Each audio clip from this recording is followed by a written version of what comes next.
Саламатсыздар ма, құрметті оқушылар? Жаратылыстану сабағына қош келдіңдер. Бүгінгі сабағымыздың тақырыбы жазықтар мен таулар. Олай болса, балалар, қазір біз зейінімізді шоғырландыру үшін миға арналған жаттығу жасайық. Ол үшін сендер түстерге қарап, сол түстердің атауын атайсыңдар. Ал қанеки балалар, енді өзімізге миға арналған жаттығу орындайық, сонымен қатар зейінімізді шоғырландырайық. Қандай түс көріп тұрсыңдар, соны атап өтеміз. Жасыл, қызыл, сары, көк, жасыл, қызыл, көк, жасыл, көк, қызыл, қара. Бүгінгі сабағымыздың тақырыбы жазықтар мен таулар. Оқу мақсаттары: жер бедерінің ірі элементтерін атау және сипаттау. Алынған нәтижені оқушы таңдаған формада ұсыну. Яғни біз бүгін жер бедері, тау, жазық, өз сөздермен таныс боламыз. Балалар, бүгінгі сабағымыздың бағалау критерийін түзейік. Қанекей Нұрайым келе ғой.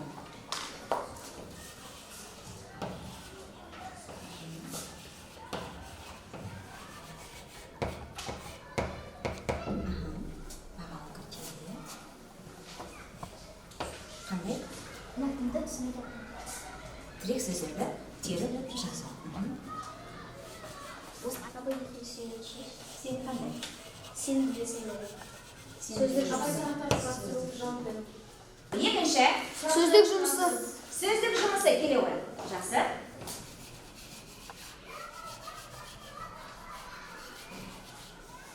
Ал үшінші критерий сұрақтар құрастыру. Аяна келе ғой.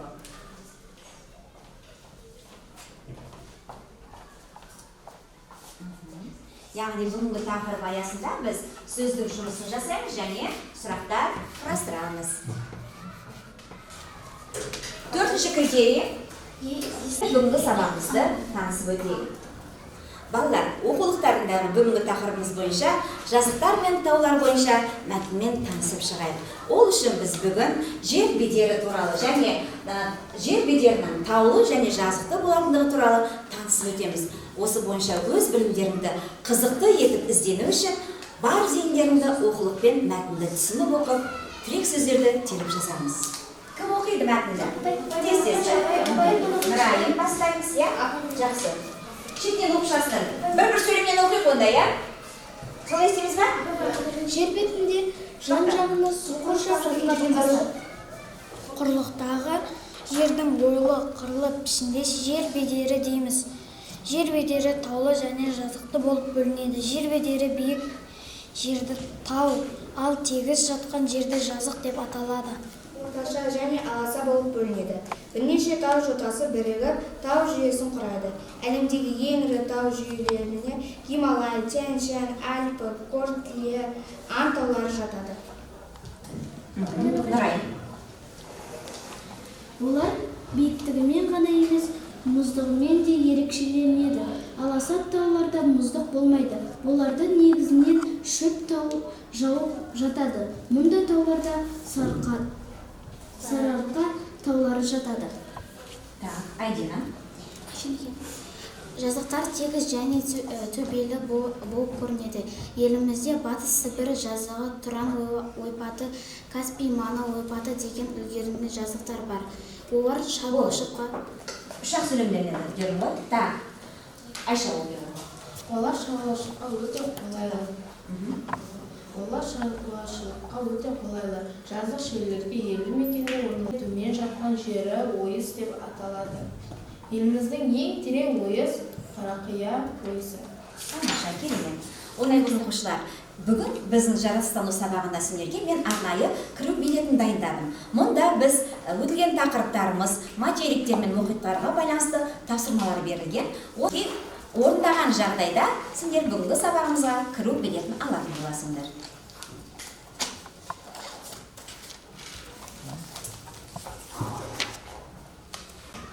Үшінші құрлықты кім атайды? Ал Нұрайым. Үшінші құрлық Еуразия. Алып жатқан орны 54 миллион шаршы километр. Төртінші құрлықты кім атайды? Ал Айша? Ал Айша жауап бере ғой. Төртінші құрлық ол Африка. оның алып жатқан орны 30 миллион шаршы километр. Керемет, жарайсың, дұрыс. Бесінші құрлықты Аяна атай ғой. Аяна жауап бере ғой. Бесінші құрлық Австралия. Алып жатқан орны 8 миллион шаршы километр. Алтыншы құрлыққа Дастан жауап бере ғой. Алтыншы құрлық Антарктида. Оның алып жатқан орны 14 шаршы километр. Тамаша, керемет, рахмет. Жарайсыңдар балалар, барлықтарың жауап беріңдер. Бүгінгі сабағымызға кіру билетін алдыңдар. Сәттілік тілеймін. Балалар, бүгінгі сабағымыз бойынша жер бедері не деген сұраққа жауап іздейтін боламыз. Олай болса, топтық жұмыста осы тақырыпты, осы сұраққа жауап берулеріңді сұранамын. Қолдау көрсету бойынша мақсатында саралау әдісі ресурстар беремін. Осы ресурстар арқылы сендер бүгінгі сабақты аша түсіңдер.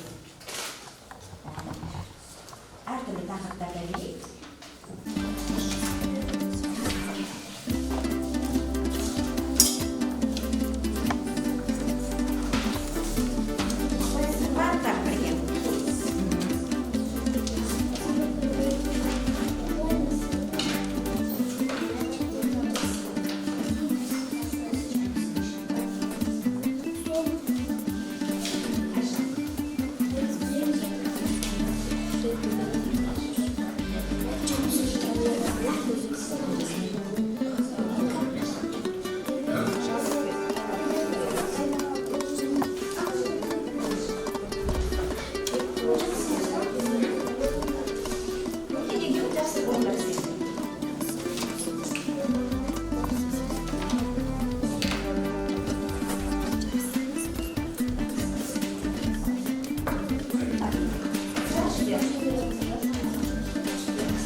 Балалар, топтық жұмысымызды аяқтаған болса, онда бірінші болып аяқтаған екінші топтың жұмысын тыңдап көрейік. Бағдаршам әдісі бойынша бағалаймыз.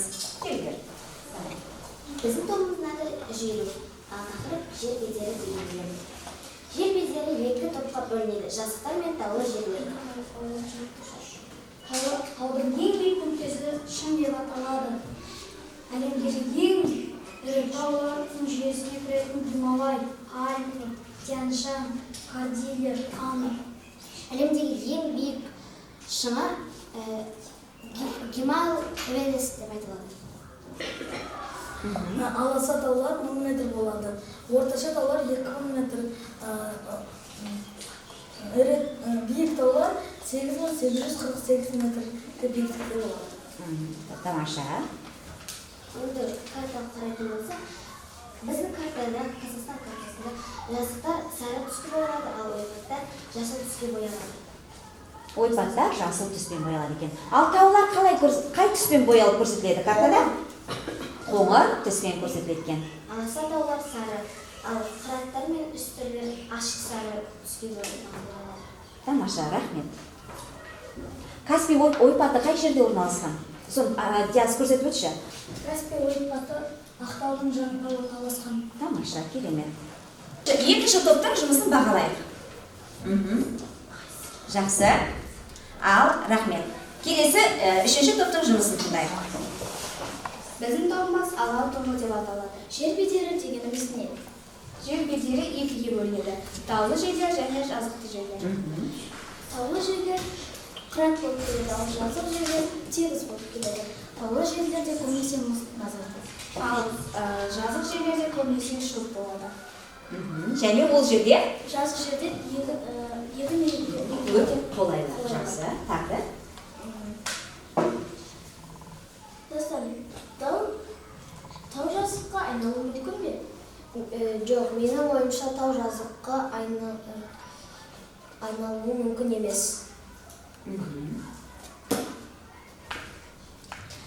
Биік тауда құстар мекендемейді, өйткені ол жерде су болады. Ал аласа тауда мекендеуі мүмкін, өйткені ол жақта шөп Құстарға өте қолайлы.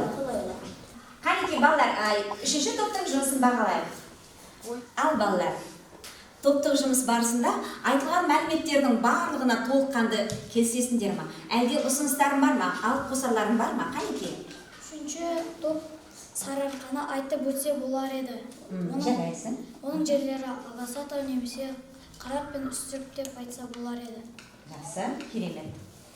Тағы да, рахмет, тағы да сын бар.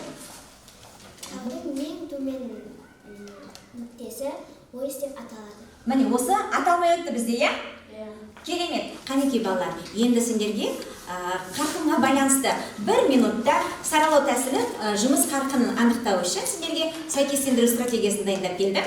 1 минутта осы жазық түрлерін сәйкестендіріп орындайсыңдар. Қанекей кім жылдам екен көрейік.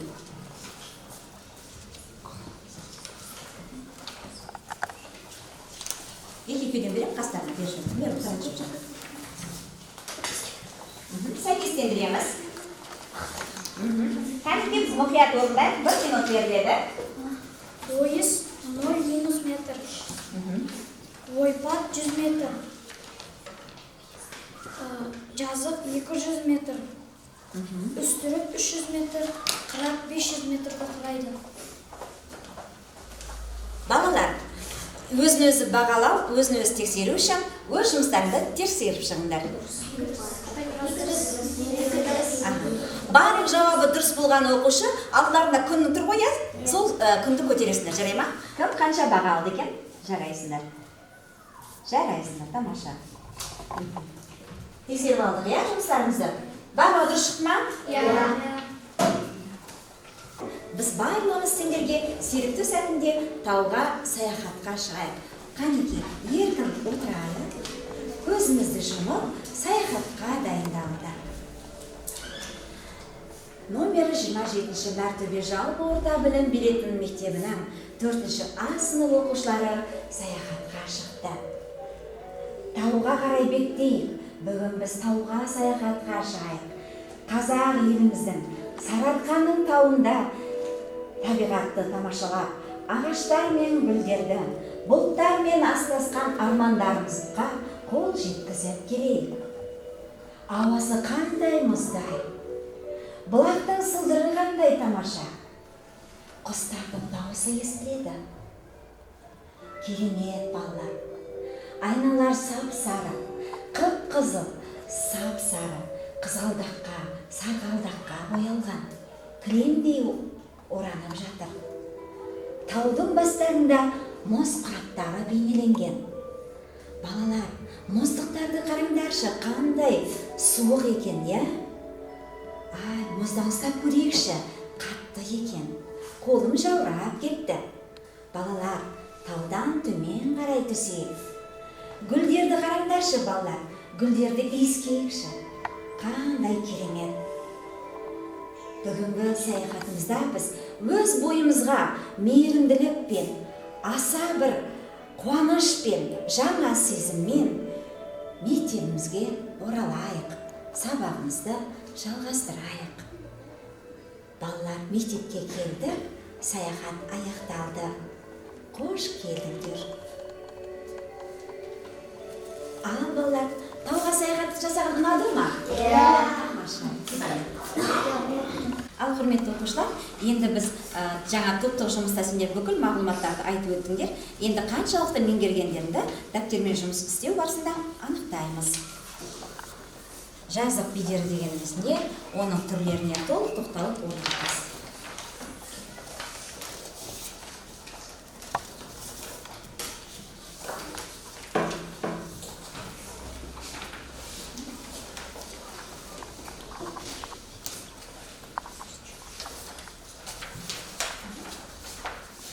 Жөндеріңді жазып.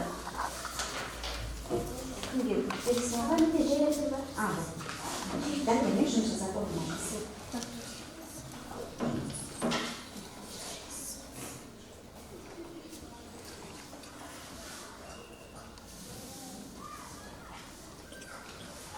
Ал құрметті оқушылар, бүгінгі жазықтар мен таулар тақырыбындағы қаншалықты сендердің меңгергендерің, оқу мақсатына жете алдық па, жете алмағандықтарыңды біз осы жұмысымыз арқылы бағалайтын боламыз. Олай болса, жұмыстарыңды жинақтап маған тапсырыңдар.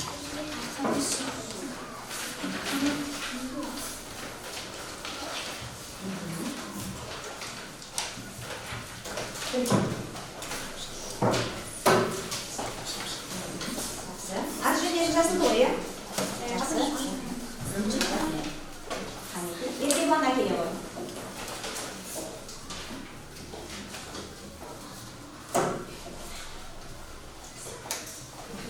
Құрметті оқушылар, бүгінгі сабағымыз бойынша рефлексия беріп өтейік. Рефлексия пирамидасы.